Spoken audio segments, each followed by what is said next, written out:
and review for your test. Let's go ahead and start with the first one. If log base 3 of x minus 1 equals 2, what is the value of x?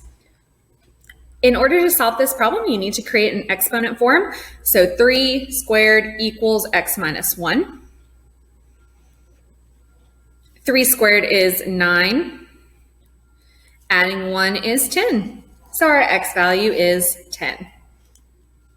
Number 2, if log sub 2 of x equals 3, what is x?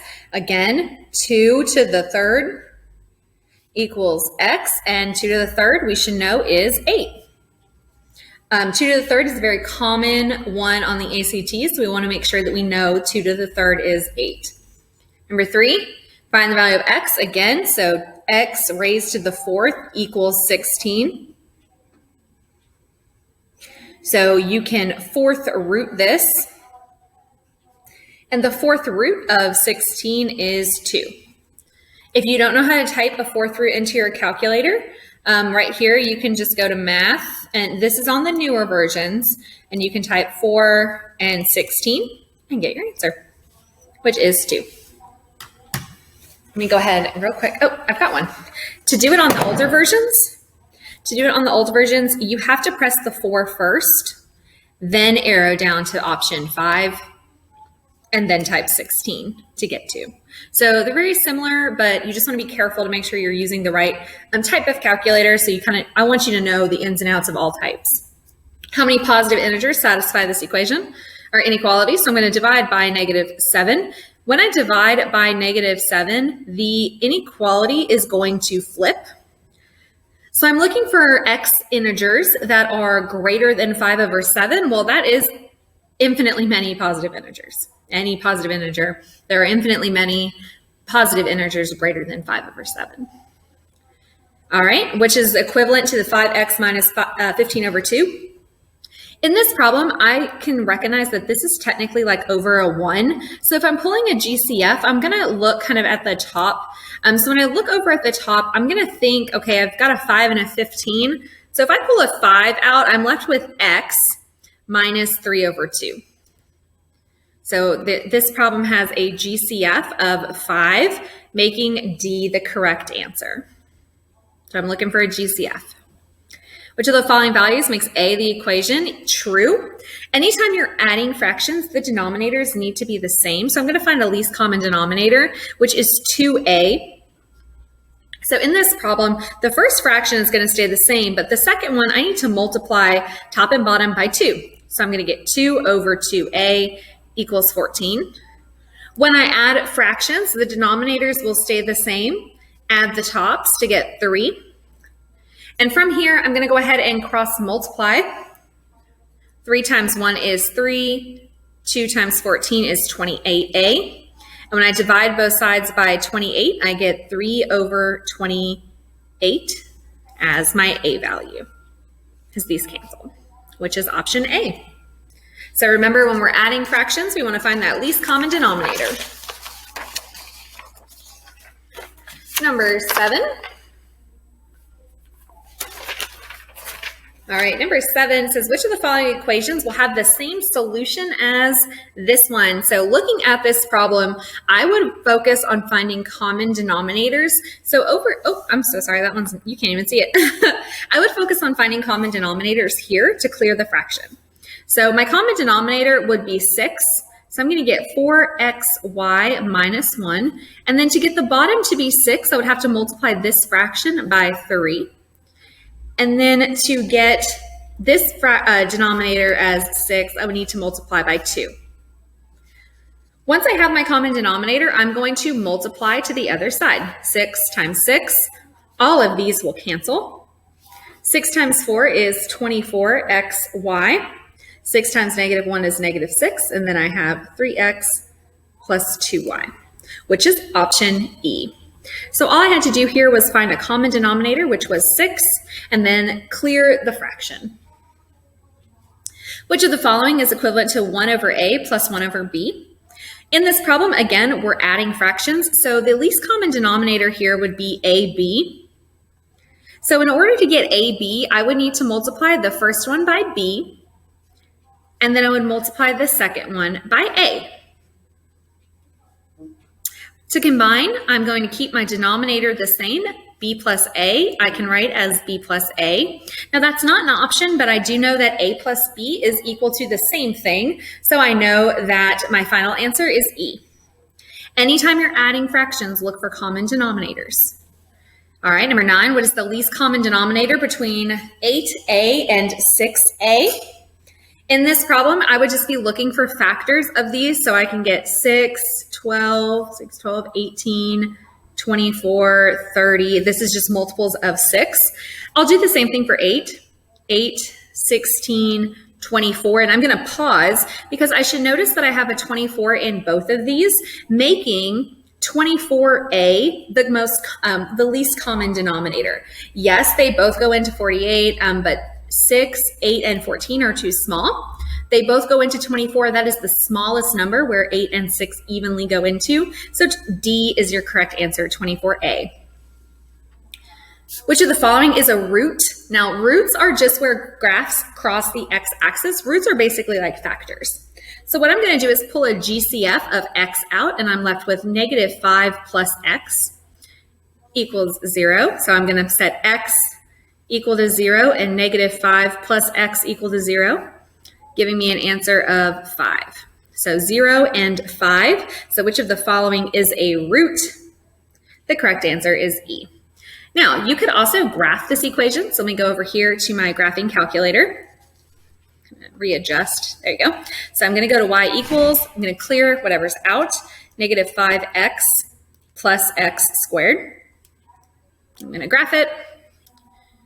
And you can see that it goes through at 0 and it goes through at 5.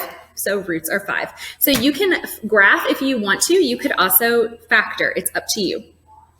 Trying these, looking for two numbers that multiply to negative 10, but add to equal negative 3. That number is 5 and 2, where my 5 is my negative value.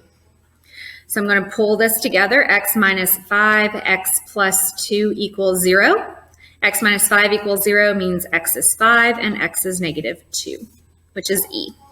Now, again, if I've forgotten how to graph, let me see what I can... I'll just have to move it over here. Sorry about that. Try to get everything kind of in the problem. There we go. So what I can do, I can also graph this. I'm going to clear it. X squared minus 3x minus 10 graph. And I'm going to notice here that it goes through at negative 2 and through at 5, which is E. So again, you can graph or you can graph it on your calculator or factor. How many roots larger than 5 does this have? So again, I'm going to do the same mentality. I'm looking for two things that multiply to 2. Those same two numbers must add to negative 3. Well, 1 times 2 is the only thing that's ever going to multiply to 2. So that means both of these answers must be negative. So x minus 1, x minus 2. X equals 1 and x equals 2. Well, roots larger than 5? None. The answers are 1 and 2. Again, I can graph. So let me go ahead and do that as well. Give us a little bit of space. Sorry, the glare is just awful. So I'm going to graph again. Y equals x squared minus 3x plus 2. Graphing, I can see that it goes across at 1 and 2, and none of those are greater than 5. So if you're ever stuck on factoring problems, you can always graph them and then see where they cross, especially if they're even numbers, or not even numbers, especially if they are whole numbers where they cross integer values. All right, if x equals 1/2, then 2y minus 1 raised to the negative x equals what? So in this problem, this whole piece is being raised to the negative 1/2.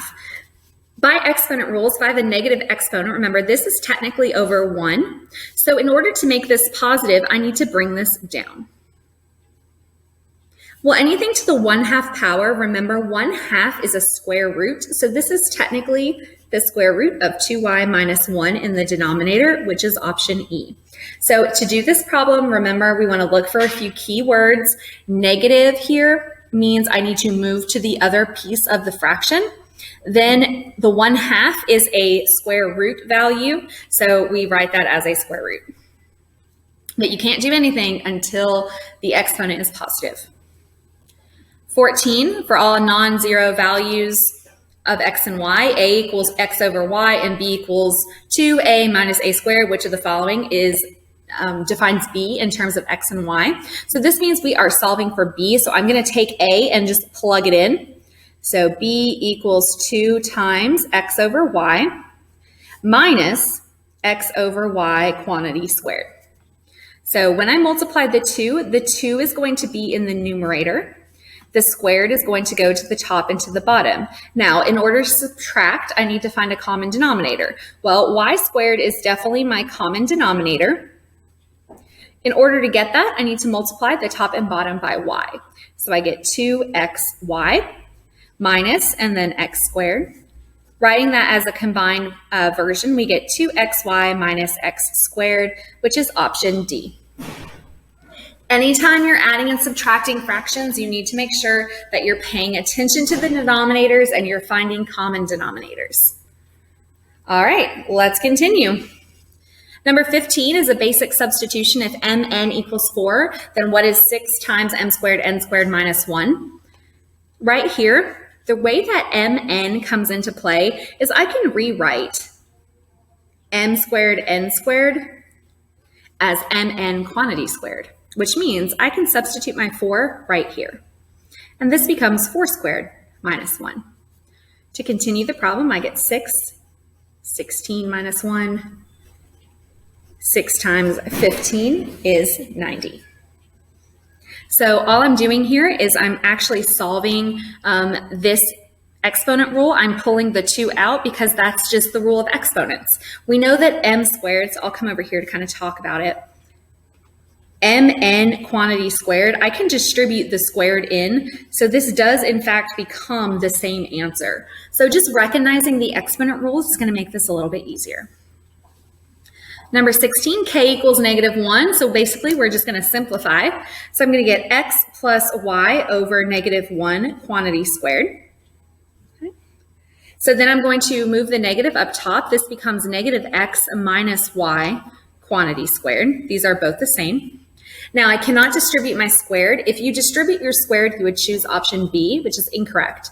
So over here, we're going to actually have to distribute the old-fashioned way. So -x minus y times -x minus y. -x times -x is positive x squared. -x times -y is positive xy. -y times -x is positive xy plus y squared. Combining these, I get 2xy, so x squared plus 2xy plus y squared is option C. Basic distributing problem. They're trying to trick you by giving you a negative in the denominator, which means you do have to change all the signs. So just be careful. Again, though, it's nothing that you can't handle. It's just math that you might not think of.